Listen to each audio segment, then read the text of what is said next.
My name is Gerald Goldstein. I'm the reproductive endocrinologist at Fertility Specialists of Dallas. I'm the medical director of the clinic.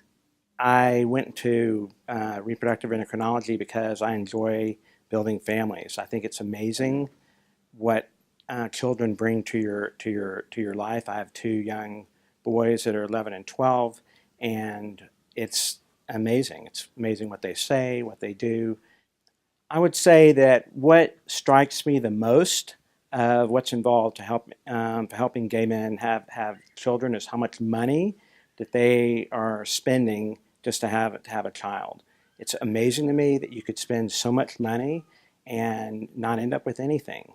And I've always been really struck by that. So our clinic is actually very open in terms of welcoming, taking care of gay couples. We have a lot of gay men that we have helped in the past to allow them to have a child. We usually try to do it where they can do everything in the same day. Frequently, we have many of our patients that are coming from out of town, and so we set that up where they would talk to one of our coordinators on the phone, and they would have initial information. One thing that makes us different from other programs is that we're in the state of Texas, which is a very friendly place. Believe it or not, for surrogacy, everything's big in Texas. There's a lot of egg donors. There's a lot of surrogates, and things are very affordable in Texas. So we are able to. We have proven results in terms of making babies. We try to do it in a very affordable fashion. We are a part of GPAP. And have been very involved in that program since we started, since the first year that we became involved with men having babies.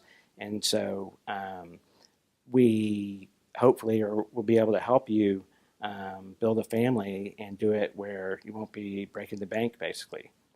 I think that one of the things that can be frustrating is because of the fact that you're also using an egg donor and a gestational carrier. We try to really make it a point to keep you informed about the process. When we see the donor, when she's gone through her screening, when she's been medically cleared, when she's had the consultation with the genetic counselor, and really just providing you information so you kind of are aware of the process as things go forward.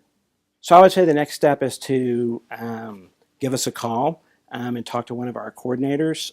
She would actually schedule either a Skype consultation or actually for you to come into our office.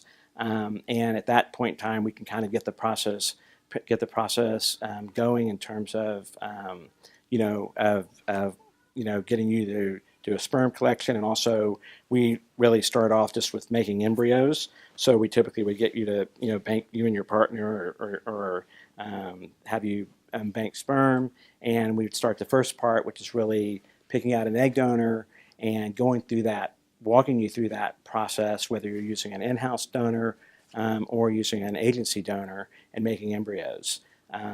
After that, and that usually takes 2 to 3 months to do. After that, then we would also, at the same time, get you in touch with a surrogacy agency, one that's that is used to dealing with gay men, and has the ability to quickly match you with a surrogate, because after we make the embryos, we want to put them in a surrogate and make it happen. So we help you, or really hold your hand through that process in terms of getting things, making embryos, and obviously finding a surrogate.